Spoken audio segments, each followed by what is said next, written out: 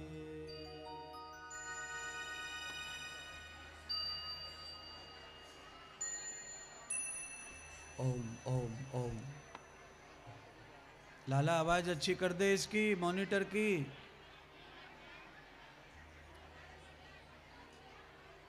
भौं भौं कर रहा है ये।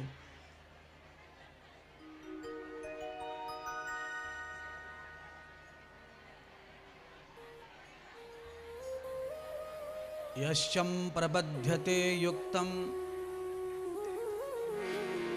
वेदस्मृति च उस्मृति। शांति बनाइए माता बहनों, शांति शांति बनाइए। आवाज रोकिए आपकी।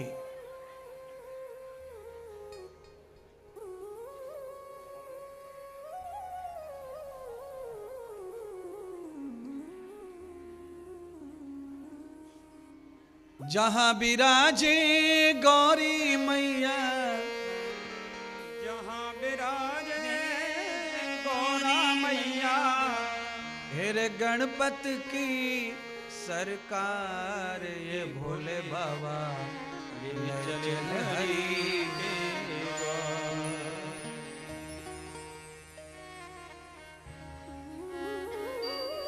मैंने दो बात आज आपको सिखाई अभी तक। मुझे अभी 40 मिनट हुआ है बोलते चलते। एक पहली बात कि घर से जब बाहर निकलो तो कदम घर के बाहर पड़े तो 1 कोटि यज्ञ का फल मिले, ऐसा रास्ता चुन के घर से निकलो। नस्तम माया प्रवर्त युक्ताम भासे भोज्यम तवो जनः। घर से निकल एहसान हो जाए कि माया तुम्हें भोग ले और तुम भोग में डूब जाओ माया के। लौट के आओगे घर में तो मुंह ऐसा सूखा सा आएगा, थका सा आएगा, परेशान से लौट के आओगे।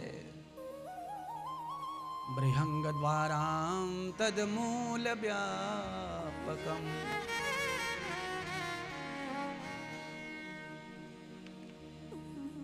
घर वापस जाओ तो चेहरे पर रौनक होनी चाहिए, चेहरा प्रसन्न होना चाहिए, और चेहरे पर ऐसा तेज ओज होना चाहिए कि घर वालों को देखकर ऐसा लगे कि तुम्हें सब पूछें क्या मिल गया, क्या मिल गया, बड़े खुश हो, बड़े खुश हो। सब लोग ऐसे पूछने चाहिए घर जाते ही। पर उल्टा उल्टा हो रहा है, घर में पूछते तो हैं लोग, काई झाला तुमचा मुंह पडून गेला है?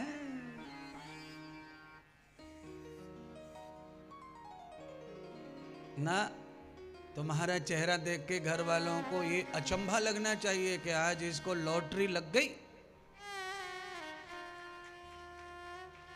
ऐसा चेहरा होना चाहिए कब? जब बाहर से घर आओ तब। पर वो तब संभव है जब आपके मन में विचार में धर्म है, शिव है, राम है, कृष्ण है, जगदम्बा है, गुरुदेव है, माता पिता है, भारत है, राष्ट्र है। तो आपके लौटने के बाद आपके चेहरे पर थकान नहीं होगी। कितनी भी लंबी यात्रा करके भी चेहरा थका नहीं रहना चाहिए, और नहीं रहेगा अगर आपका पग पग पग हर पग पर यज्ञ के फल प्राप्त हो रहे हैं आपको।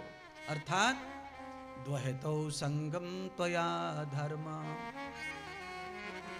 जिस आदमी के संग में धर्म होता है उसके पग पग पर यज्ञ का ही फल प्राप्त होता है।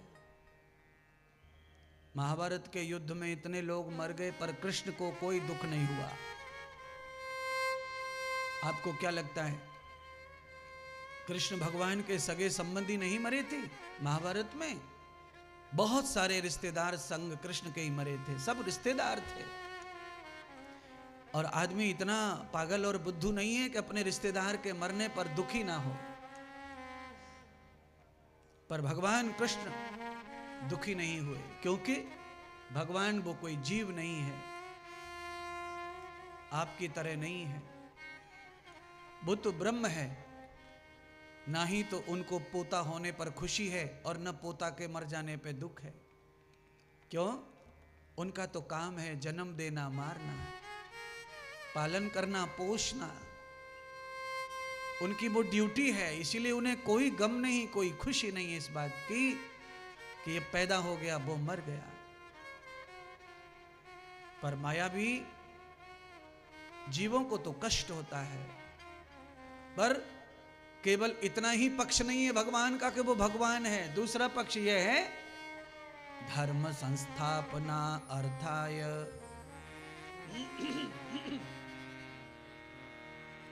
धर्म की स्थापना करने के लिए जब उनका अवतार हुआ है तो धर्म को साथ लेकर आए ना।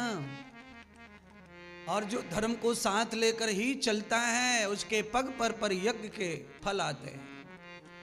चाहे वो गाड़ी में है, ट्रेन में है, प्लेन में है, बस में है, पर वो जितने कदम रख रहा है उतने यज्ञ के फल प्राप्त हो रहे हैं, क्योंकि सर्वदा वो सबके कल्याण को लेके ही निकल रहा है, यात्रा कर रहा है, अपने स्वार्थ के लिए धरती पर भटक नहीं रहा है।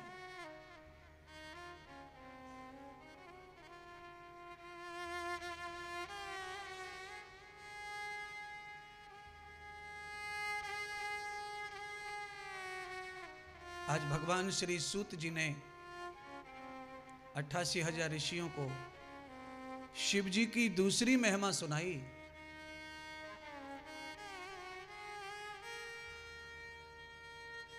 दूसरी महिमा में क्या सुनाया? कल एक देवराज ब्राह्मण की कथा सुनाई थी और आज एक ब्राह्मण गृहस्थ की कथा सुना रहे हैं। पति पत्नी दोनों ही ब्राह्मण कुल में पैदा हुए हैं और शिव कथा सुनने के बाद उनको क्या फल प्राप्त हुआ, उनका जीवन कैसा था,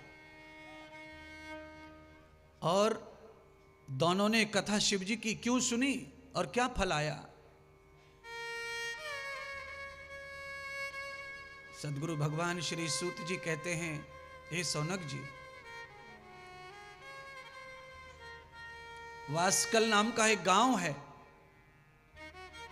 समुद्र का तट है, समुद्र के किनारे वो गांव बसा हुआ है।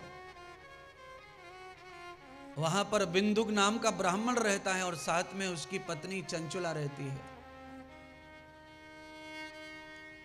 चंचुला जो थी बहुत धार्मिक पत्नी थी उसकी, सदाचारिणी, पर पति जो है बहुत दुष्ट था, लाचार था। आज भरे पांडाल को मैं बताना चाहता हूं, पति चाहे जितना भी दुष्ट और लाचार हो, अगर पत्नी संयमी सदाचारी है तो उस घर का नाश नहीं होगा, क्योंकि ये धरती पुरुष प्रधान नहीं है, ये धरती स्त्री प्रधान ही है। और जिस घर में स्त्री लाचार है उस घर का कभी उत्थान नहीं होगा। उस घर के पुरुष महात्मा बन जाओ, साधु बन जाओ, सन्यासी बन जाओ, भगत बन जाओ, पर महिला खराब घर की निकल गई तो घर का उत्थान नहीं हो सकता है, महात्मा से भी नहीं, कोई साधु से भी नहीं। और जिस घर में एक भी पुरुष अच्छा नहीं है, सब स्त्रियां अच्छी हैं, तो उस घर का सर्वदा कल्याण ही होगा, उस घर का नाश नहीं होगा। इसीलिए जिस घर में पति दारू पीता है, जुआ खेलता है, मांस खाता है और गलत काम करता है, उस घर की पत्नी को और सावधान हो जाना चाहिए और ज़्यादा से ज़्यादा परमात्मा में लग जाना चाहिए, अपने बाल गोपाल के साथ पुरुषार्थ करते करते। तुम्हारा नुकसान नहीं होगा बंधुओं। क्यों नहीं होगा? ये केवल आपको समझाने डराने के लिए नहीं है। एक बहुत बड़ा महापापी राक्षस जिसका नाम है हिरण्यकश्यप, वो तो महाधूर्त था, भगवान का भी बैरी था, भगवान का भी दुश्मन था। पर उसकी पत्नी कयाधु नाम की स्त्री थी, वो बड़ी भगवान की प्रणत भक्त थी। हिरण्यकश्यप ने एड़ी चोटी का जोर लगा दिया, पर कयाधु के गर्भ में जो बालक पैदा हुआ उसे वो राक्षस नहीं बना पाया। यानी कि अपने बेटे को ही राक्षस नहीं बना पाया, वो कोशिश करके। क्यों? महिला के अंदर वो सामर्थ्य होता है।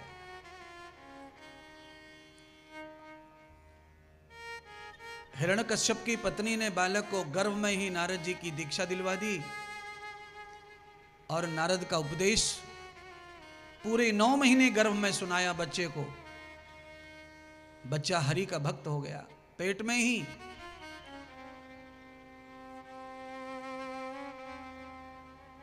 आप छोटे पौधे को कटिंग करके उसकी वैरायटी बदल सकते हैं, उसकी क्वालिटी बदल सकते हैं, पर आप बड़े पेड़ को कटिंग करके उसकी क्वालिटी बदल नहीं सकते।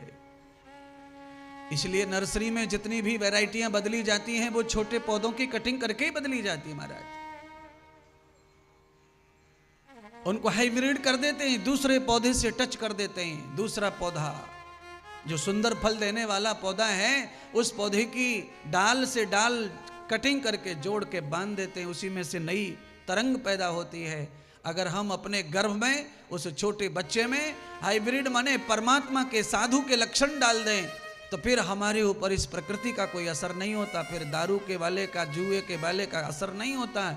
वो एक नई तरंग के साथ बालक पैदा होता है और वो पूरे परिवार का कल्याण करता है, प्रहलाद की तरह उत्थान करता है। इसलिए चंचुला बहुत धार्मिक और पतिव्रता है।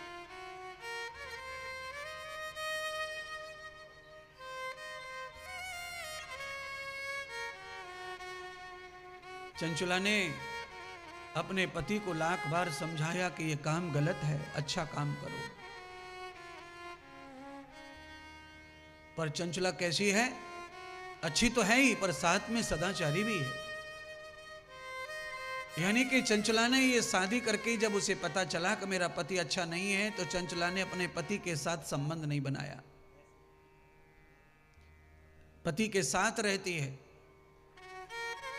पति का भोजन बनाती है, पति के कपड़े धोती है, पर उसके साथ पत्नी संबंध नहीं रखा, शरीर संबंध नहीं किया। ये निश्चय कर लिया कि सुधर जाएगा तब ही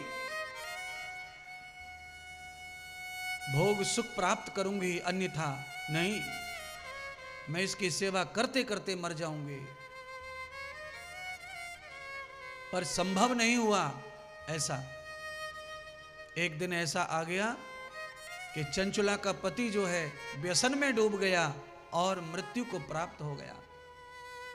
मैं आपको बताना चाहता हूं, शराब पी करके जिस आदमी के फेफड़े खराब होके मरता है, उसको पिशाच की योनि में जाना पड़ता है।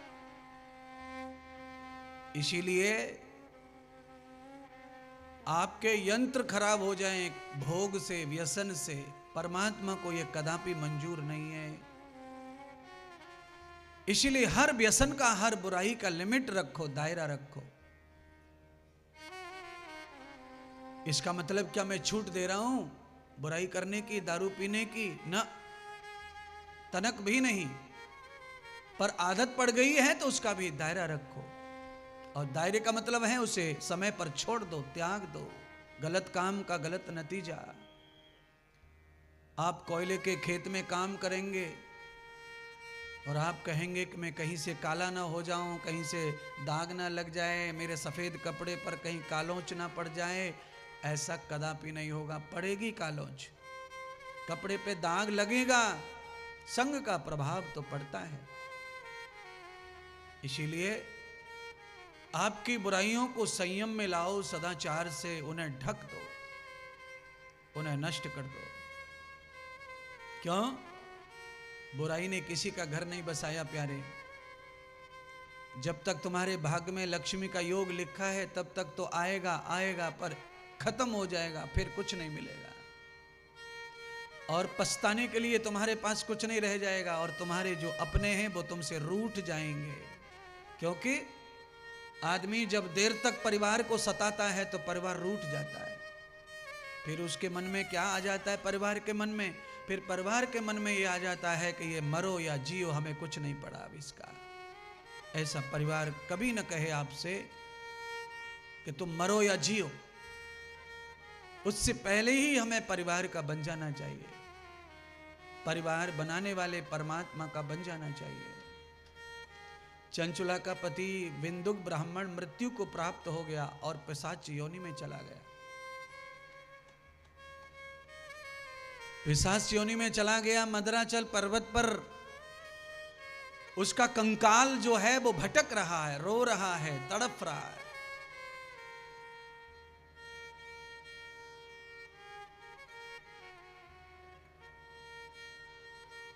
उसके पास कुछ नहीं है। इंद्रियां क्षीण हो गई उसकी, और इंद्रियों के अभाव में कहां से भोग करे। इसलिए भूख से तड़पता है, प्यास से तड़पता है, ठंडी से तड़पता है, गर्मी से तड़पता है। पिशाच का यही दंड है, यही उसका कर्म फल है।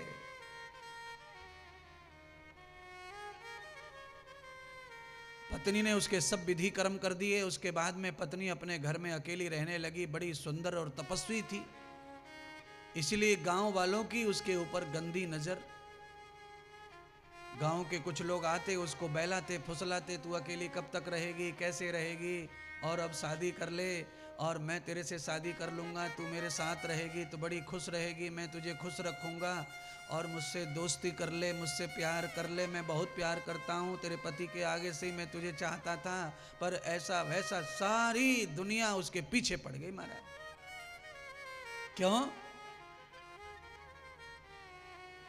ये दुनिया का यही हिसाब किताब है। पूरी दुनिया में यही चलता है, मौका ढूंढती है दुनिया बस। चंचला थक गई, परेशान हो गई उन दुष्टों की प्रार्थना से। आज 2 आते 2 जाते, 2 आते 2 जाते। आखिर में जब वो थक गई तो उसे ये महसूस हो गया कि ये मेरी चमड़ी के भूखे हैं। तो गुस्से में आकर एक दिन उसने अपने शरीर के कपड़े फाड़कर उनके सामने पड़ गई, लो ये चमड़ी, ये मांस मज्जा की काया, इससे तुम्हें शांति मिलती है तो इसे स्वीकार करो। एक दिन चंचुला ने जब शरीर भोग लिया तो चंचुला के दिमाग में भोग का सुख गया, तो चंचुला को भी आदत पड़ गई और चंचुला भी अनेक अनेक पुरुषों के साथ में रिश्ते बनाने लगी और अंत तो गत्वा चंचला को भी बीमारी लग गई।